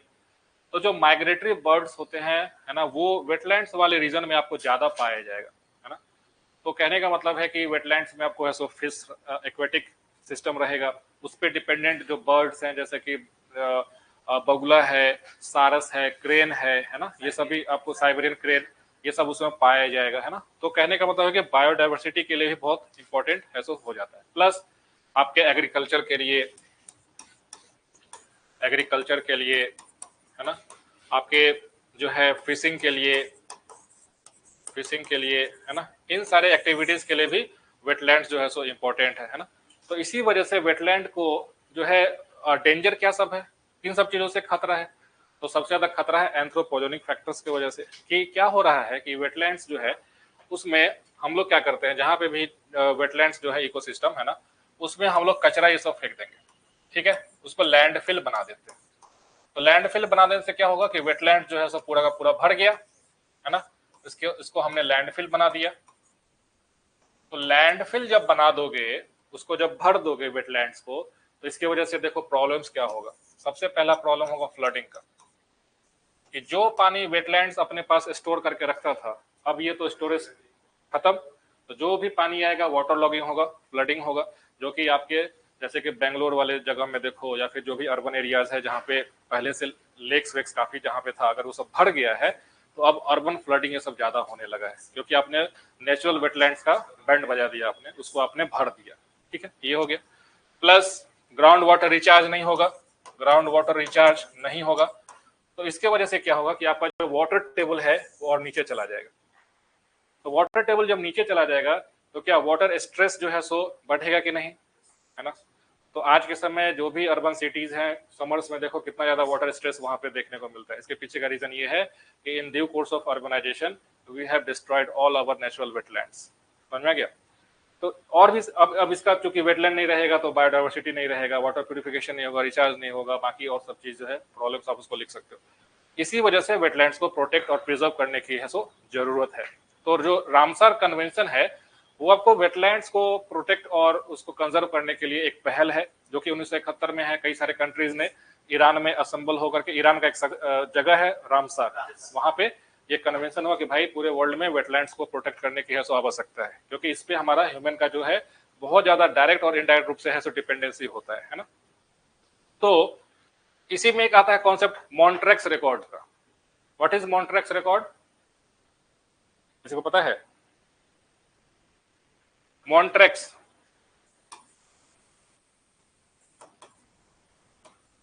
Record, Montreux record basically Ramsar convention के अंदर एक रिकॉर्ड मेंटेन किया जाता है कि वैसा वेटलैंड्स जो कि बहुत ज्यादा खराब हो गया, जिसका स्थिति बहुत जो है बिगड़ चुका है, उसको हम लोग मॉन्ट्रेक्स रिकॉर्ड में इंटर कर देते हैं, डेजिग्नेट कर देते हैं कि now this particular wetlands has been designated under the Montreux record of the Ramsar convention and it needs special care for its protection. समझ में आ गया। यानी कि हमको तो सारे वेटलैंड्स को कंजर्व करना है, लेकिन उसमें भी जिसको सबसे ज्यादा कंजर्व करने की जरूरत है उसको मॉन्ट्रेक्स रिकॉर्ड में इंटर करके प्रोटेक्शन उसको ग्रांट किया जाता है। समझ में आ गया, ठीक है। तो अगर इंडिया में देखा जाए तो अभी एज ऑफ नाउ टोटल कितना है रामसर साइट? 95, 82 है ना। उसका लिस्ट अभी नीचे में है, दिखा देंगे, बट अभी आगे और पढ़ते हैं थोड़ा। इसका परफेक्ट एग्जांपल क्या होगा? मैनग्रोव्स। पहले मैनग्रोव्स का फोटो देख लो, देखो दिखा। मैनग्रोव्स का है, ये सब वेजिटेशन है ना। ये सभी डेल्टा वाले रीजन में, एस्टोरीज वाले रीजन में है सो पाया जाएगा, कोस्टल रीजन में पाया जाएगा, है ना। आपको यहाँ पे क्या सब देखने को मिल रहा होगा? तो देखो ये सब जो है रूट्स देखने को मिल रहा है, जो कि पानी से बाहर है ना। प्लस इसमें कई सारे ये सब जो एरियल रूट्स जो होते हैं, इसका 2-3 पर्पस होता है। एक तो कि बाहर से ब्रीदिंग करेगा, क्योंकि इसमें पानी जो टाइडल रीजन में, इंटर टाइडल जोन में आता है, टाइड्स के वजह से ना ये सब डूब जाता है, इस लेवल तक पानी है सो आ जाएगा। तो अगर इसका ब्रीदिंग रूट्स नहीं रहेगा, एरियल रूट्स नहीं रहेगा, तो रूट्स जो है सो पानी के अंदर सर्वाइव नहीं कर पाएगा, है ना, क्योंकि कंप्लीटली वाटर लॉक्ड कंडीशन हो जाएगा। दूसरा, इसको सपोर्ट भी प्रोवाइड करता है ना। जो एरियल रूट्स होगा वो मैनग्रोव जो वेजिटेशन है, ट्री है, उसको सपोर्ट के तौर पे भी काम करेगा, है ना। इसमें और क्या सब मॉडिफिकेशन होता है? तो इसमें मॉडिफिकेशन होता है कि सपोज कि नॉर्मली कोई प्लांट अगर ट्री हमारे आसपास है, तो उसमें क्या होता है, उसका जो सीड्स होता है, जो बीज होता है, वो उससे अलग हो जाता है ना। इसमें ऐसा नहीं होगा। इसमें क्या होगा कि जो बीज आएगा ना, वो सबसे पहले वहीं पे प्लांट छोटा सा बन जाएगा, क्योंकि अगर बीज अगर सपोज कि यहाँ से निकल के पानी में गिर गया तो वो तो खराब हो जाएगा ना, सड़ जाएगा, है ना। तो इसमें एक इस तरह का एडेप्टेशन है कि जो बीज आएगा इसमें, वो उसी प्लांट पे एक और प्लांट बन जाता है, और फिर वो उससे अलग होकर के फिर जब नीचे पानी में जाएगा भी तो वो वहां पे प्लांट हो जाएगा। तो ये सब इसका एडेप्टेशन है ऐसे ट्रीज का। यहाँ से समझ में आ गया। मैनग्रोव्स, इसका बहुत ज्यादा है सो इम्पोर्टेंस है हमारे कोस्टल इकोलॉजी के लिए। क्या सब इम्पोर्टेंस हो सकता है, जैसे कि सपोज के मैनग्रोव्स अगर नहीं रहे, है ना, जो हमारा मैनग्रोव जो भी कोस्टल किसी भी कंट्री में या फिर जहाँ पे मैनग्रोव पाया जाता है, अगर वहां पे मैनग्रोव नहीं होगा तो क्या होगा कि ओशन वाटर्स का जो कोस्टल रीजन में जो इरोजन जो करेगा, अपरदन जो करेगा, वो काफी बढ़ जाएगा। ठीक है। दूसरा, जो सुनामी ये सब कभी आता है, सुनामी के इम्पैक्ट को कम करता है मैनग्रोव वेजिटेशन। ठीक है। तीसरा, जो आपके ट्रॉपिकल साइक्लोन्स आते हैं, उष्णकटिबंधीय चक्रवात आते हैं, उसमें जो बहुत ज्यादा स्पीड में विंड्स का जो वेलोसिटी ये सब जो होता है उसको रिड्यूस करता है मैनग्रोव। यानी कि कोस्टल इकोसिस्टम में, कोस्टल रीजन में जो लोग रहते हैं उनको बहुत प्रोटेक्शन प्रोवाइड करता है मैनग्रोव, है ना। प्लस मैनग्रोव्स वाले रीजन में है सो आपको बहुत ज्यादा बायोडाइवर्सिटी रहता है, बहुत तरह के यहाँ पे बर्ड्स, बहुत तरह के जो है एनिमल्स ये सब पाए जाएंगे यहाँ पे, है ना। तो मैनग्रोव इकोसिस्टम एक काफी इकोलॉजिकल पॉइंट ऑफ व्यू से भी काफी एक इंपॉर्टेंट इकोसिस्टम है सो हो जाता है। ठीक है। तो इसका थोड़ा सा डिटेल में देख लो कि क्या सब फीचर्स है मैनग्रोव्स। ठीक है। Mangroves are the coastal ecosystems composed of salt tolerant trees and shrubs. ठीक है। तो सॉल्ट टॉलरेंट मतलब कि जो नमक सहिष्णु है, यानी कि हाई सैलाइन रीजन में है सो सर्वाइव कर सकता है, उसे हम लोग मैनग्रोव्स बोलेंगे। ये कहाँ पे पाया जाता है, तो इंटरटाइडल जोन में, इंटरटाइडल जोन में, है ना, यानी कि ज्वारीय क्षेत्रों में पाया जाएगा, ज्वारीय क्षेत्रों में पाया जाता है। ठीक है। These unique plants are adapted to survive in harsh coastal conditions, including saline water, fluctuating tides, high temperatures and muddy soils। समझ में आ गया। यानी कि जहाँ पे बहुत ज्यादा खारा पानी है, जहाँ पे ज्वार भाटे से बहुत फ्लक्चुएट करेगा, जहाँ पे टेम्परेचर भी ज्यादा है, वहां ये सब सर्वाइव कर जाएगा मैनग्रोव। ठीक है। ये एनसीईआरटी का स्टेटमेंट है ये। In India the mangrove forest are spread over 6,740 square kilometre which is 7% of the world's mangrove forest. ये एनसीईआरटी का डेटा है। ठीक है। तो हो सकता है कभी आपसे एग्जाम में पूछ ले कि इंडिया में पूरे वर्ल्ड का जो मैनग्रोव है उसका कितना परसेंट है सो इंडिया में है, तो 7% है सो इंडिया में, 7%। ठीक है। 7% of the world mangroves are found in India. ठीक है। कैरेक्टरिस्टिक्स क्या होगा, तो सॉल्ट टॉलरेंस, नमक सहिष्णुता। तो mangroves have specialised mechanisms to deal with high salt levels such as salt excreting leaves and salt filtering roots. यानी कि उसका जो पत्ता होगा वहां से सॉल्ट को बाहर वो छान करके बाहर फेंक देगा। ठीक है। और उसका जो रूट्स होगा वो सॉल्ट्स को फिल्टर कर देता है। तो ऐसा कुछ एडेप्टेशन होता है इसके मैनग्रोव में। ठीक है ना। आप हिंदी में पढ़ लो इसका। एरियल रूट्स, एरियल रूट्स मतलब कि जो जड़ है वो जमीन से बाहर की ओर हवा में भी उसका फैलाव रहेगा, एरियल रूट्स रहेगा। Many mangrove species develop aerial roots like prop roots, है ना, न्यूमेटोफोर्स, ये इंपॉर्टेंट वर्ड है pneumatophores, to support the tree in unstable waterlogged soil and to facilitate gas exchange in anaerobic conditions. कहने का मतलब है कि जब सबमर्ज्ड रहता है रूट्स तो गैस एक्सचेंज नहीं कर सकता है, एटमॉस्फेयर से ऑक्सीजन वो नहीं लेगा, है ना। देखो प्लांट्स जो है जब फोटोसिंथेसिस करते हैं तो कार्बन डाइऑक्साइड लेकर के और फिर ऑक्सीजन बाहर, है ना, सो एक्सेल करेगा, मतलब फॉर्म करेगा। लेकिन हर एक प्लांट एक लिविंग ऑर्गेनिज्म है और उसके हर एक सेल में रेस्पिरेशन भी होता है, तो उसको ऑक्सीजन चाहिए होता है रेस्पिरेशन के लिए। जैसे कि हम लोग ऑक्सीजन लेते हैं और CO2 एक्सेल करते हैं, वैसे ही हर एक प्लांट जो है सो उसके हर एक सेल में ऑक्सीजन भी जाएगा और CO2 को एक्सेल करेगा, है ना। This is basically the life process. इसी वजह से आपको बोला जाता है कि जो कोई बड़ा पेड़ है, बरगद का पेड़ हो, है ना, ऐसा कुछ पेड़ हो, उसके नीचे रात में नहीं सोना चाहिए। उसके पीछे का रीजन क्या है, भूत भूत आ जाएगा, भूत नहीं आएगा नहीं, इसलिए बोला जाता है कि कोई भी लार्ज ट्रीज है, अगर कोई बड़ा पेड़ है, उसके नीचे रात में नहीं सोना है खटिया बिछा करके। उसके पीछे का रीजन ये है कि दिन में तो क्या करेगा, दिन में ड्यूरिंग डे टाइम, है ना, ये फोटोसिंथेसिस करेगा तो ऑक्सीजन का मात्रा बढ़ा रहेगा, आपको कोई दिक्कत नहीं होगा। लेकिन ड्यूरिंग नाइट क्या होगा, है ना, ड्यूरिंग नाइट, है ना, नाइट में क्या होगा कि फोटोसिंथेसिस तो हो नहीं रहा है, लेकिन ये अपना रेस्पिरेशन तो करेगा पेड़, और काफी बड़ा पेड़ है, तो आपके चारों तरफ CO2 का मात्रा, और CO2 कैसा हेवी गैस होता है, भारी गैस होता है, वो हमेशा सतह से चिपक के रहता है, ऊपर नहीं जाता है। ठीक है। जो कि CO2 है सो डेंसर गैस होता है। तो वैसे ऐसे कंडीशन में आपके आसपास कार्बन डाइऑक्साइड का है सो बहुत ज्यादा मात्रा प्रिवेल करेगा, और ड्यू टू लो ऑक्सीजन कई बार आपको है सो एस्फिक्सिया हो सकता है और आपकी डेथ भी हो सकती है ना। इस वजह से ऐसा बोला जाता है कि बड़े पेड़ों के नीचे रात में नहीं सोना चाहिए, है ना। तो सेम वही चीज है कि यहाँ पे चूंकि पानी में पूरा इसका है सो रूट्स डूबा हुआ है, तो इसका एरियल रूट्स का एडेप्टेशन कर लेता है और सीधा गैस एक्सचेंज जो है सो करेगा वहां पे, ठीक है।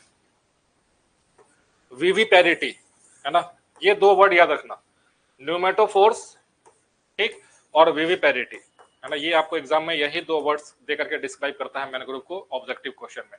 अगर एरियल रूट्स लिखते तो बिल्कुल आसान हो जाएगा समझना, लेकिन अगर न्यूमेटोफोर्स भी लिखे तो उसका मतलब वही होता है। और विविपेरिटी का मतलब क्या होता है कि mangroves often exhibit viviparity where seeds germinate while still attached to the parent tree ensuring better survival in harsh conditions. समझ में आ गया? तो जब जो बीज उसमें आएगा वो उधर ही पेड़, है ना, छोटा सा पौधा बन जाएगा पेड़ के साथ अटैच्ड होते हुए ही, और फिर वहां से बाद में डिस्पर्स हो जाएगा।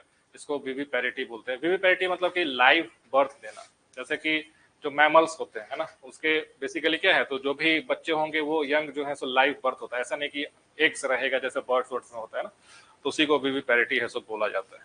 समझ में आ गया? ये हो गया मैनग्रोव्स का।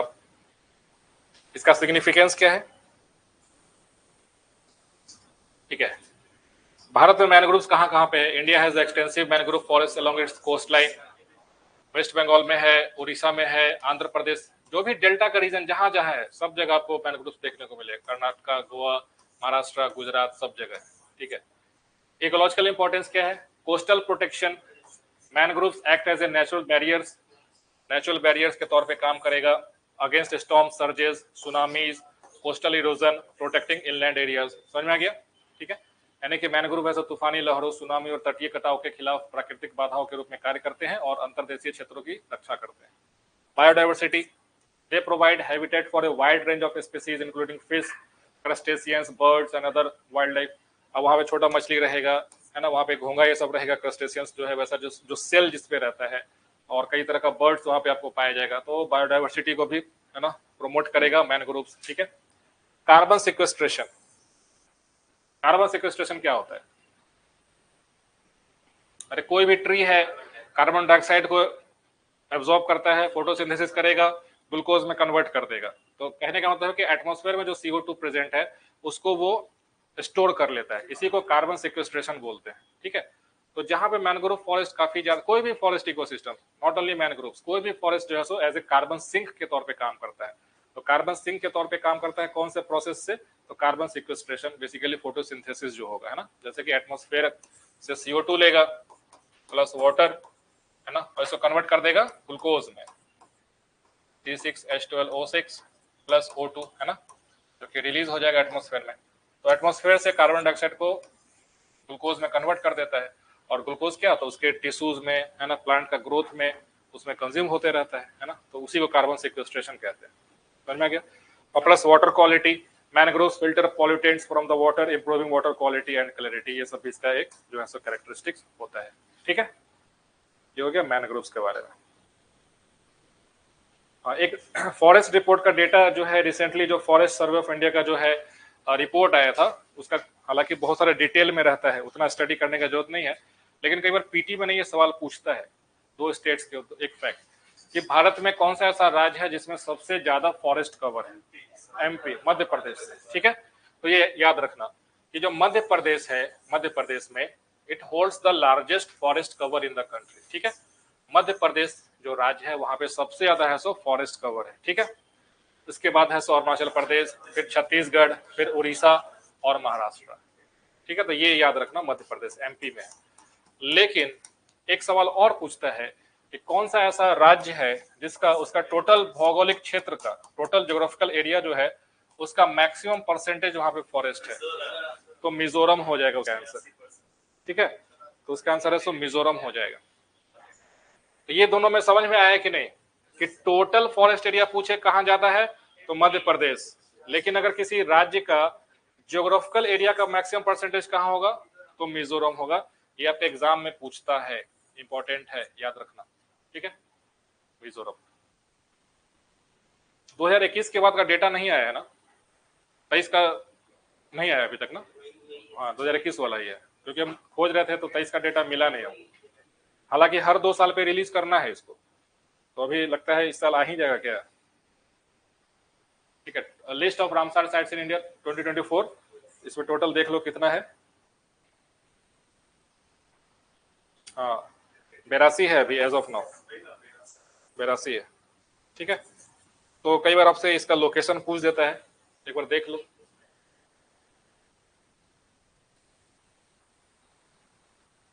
कोलेरू लेक रामसर साइट है, कहाँ पे है, आंध्र प्रदेश में है। ठीक है, कई बार ये सब इंपॉर्टेंट है, ये सब बहुत इंपॉर्टेंट है। पीटी में आपको पूछ देता है कि है ना, अरेंज करो कौन सा लेक कौन से स्टेट में है, ऐसे करके कई बार पूछता है। दीपोर बिल कहाँ है, बहुत इंपॉर्टेंट है। दीपोर बिल असम में है, असम में। बिहार के 3 रामसर साइट्स हैं, आपके पीटी के लिए इंपॉर्टेंट है। कांवरताल है ना, कांवर लेक जिसको कहते हैं, कांवर लेक है ना, कांवरताल भी लिखते हैं, कई बार इसको ऐसे कांवर झील लिखेगा, कांवर झील है ना, कांवर झील भी लिखता है। बेगूसराय में है ये, बेगूसराय डिस्ट्रिक्ट में है। एक ऑक्सबो लेक है ना। Nagi bird sanctuary, Nakti bird sanctuary, ये दोनों बिहार में ही है, 2024 में डिक्लेयर किया गया है इसको, रिसेंट है ना। और ये कौन से डिस्ट्रिक्ट में है, जमुई डिस्ट्रिक्ट में है, सो हो जाएगा। ठीक है, जमुई डिस्ट्रिक्ट। नाल सरोवर गुजरात, गुजरात। वाधवाना वेटलैंड गुजरात में है, ये सब उतना इंपॉर्टेंट, ये नाल सरोवर पूछता है। Thol lake wildlife sanctuary Gujarat. Khijadiya Gujarat. Nanda lake Goa. Sultanpur important है, ये बहुत इंपॉर्टेंट है, सुल्तानपुर बर्ड सेंचुरी भी है यहाँ पे, बहुत इंपॉर्टेंट है, बहुत ज्यादा। कई बार एग्जाम में पूछता है सुल्तानपुर कहाँ है, सुल्तानपुर कहाँ है। तो सुल्तानपुर नेशनल पार्क हरियाणा में है ना, इसको भी रामसर साइट्स के अंदर डिक्लेयर किया गया है, हरियाणा में। ठीक, भिंदवास वाइल्ड लाइफ सेंचुरी हरियाणा में, हालांकि ये इतना इंपॉर्टेंट मैंने नहीं देखा एग्जाम में कभी पूछे हुए, है ना। ये बहुत इंपॉर्टेंट है। पोंग डैम लेक हिमाचल प्रदेश में है। चंद्रताल हिमाचल प्रदेश। रेणुका इंपॉर्टेंट है, रेणुका बहुत इंपॉर्टेंट है, very very important. Renuka wetland Himachal Pradesh में है। ठीक है, वुलर लेक आपको मालूम है कि जम्मू एंड कश्मीर में है। कौन सा नदी यहाँ से क्रॉस करता है, झेलम, झेलम, झेलम नदी। सुरिनसर मनसर लेक्स, ये भी जम्मू एंड कश्मीर में है। पोकेरा वेटलैंड जम्मू एंड कश्मीर, ये सब उतना इंपॉर्टेंट नहीं है। हाईगम, सालबुग है ना। रंगनाथिट्टू बर्ड सेंचुरी कर्नाटका, ये इंपॉर्टेंट है। ठीक है, ये इंपॉर्टेंट है। अंक समुद्र बर्ड कंजर्वेशन रिजर्व कर्नाटका, ये एग्जाम के लिए उतना नहीं है। अगर नासनी एस्चुरी, इसका भी कभी ऐसा ध्यान नहीं है कि एग्जाम में कभी पूछा हो। ये इंपॉर्टेंट है। अस्तमुदी केरला है ना। सस्थम कोट्टा लेक बहुत इंपॉर्टेंट, कई बार एग्जाम में पूछता है, केरला में। वेम्बनाड केरला में। ठीक है, बाकी ये जितना सो करके है ना, ये आपको लद्दाख में है ना। सो मुरेरी, सो कर वेटलैंड, ये सब लद्दाख में आता है ना।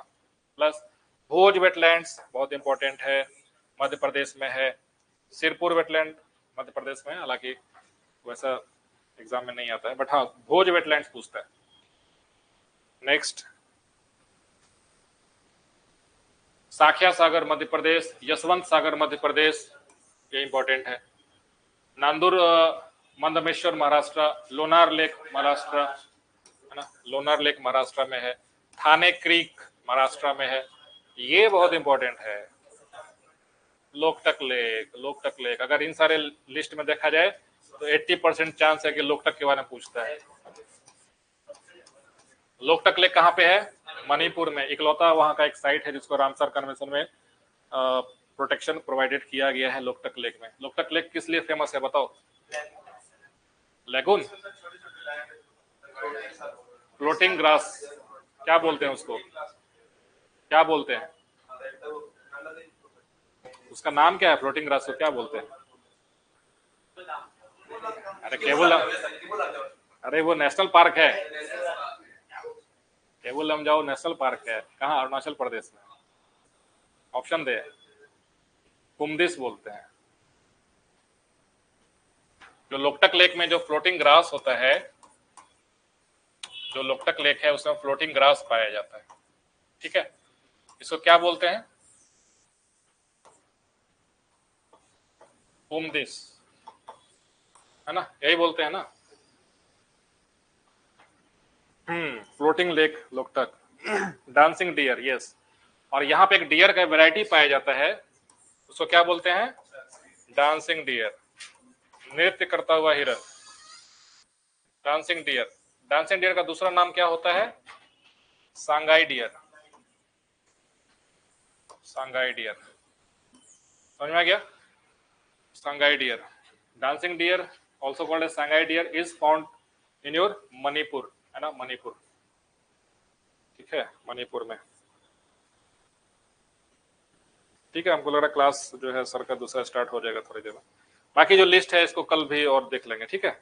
और बाकी इसी तरीके से और भी जो इम्पोर्टेंट है उसका कुछ आप चाहो तो याद कर लो, रट लो, ये सब चीज जो है याद था, ठीक है, वो याद हो जाता है, कोई दिक्कत नहीं। हालांकि सारा याद नहीं करना है, बट जो जो बार बार एग्जाम में पूछता है ना, वो सब चीज याद जो है सो करने का जरूरत है। ठीक है, नहीं मिलते हैं नेक्स्ट क्लास में, है ना, कल कंटिन्यू करेंगे बाकी का जो सेशन है।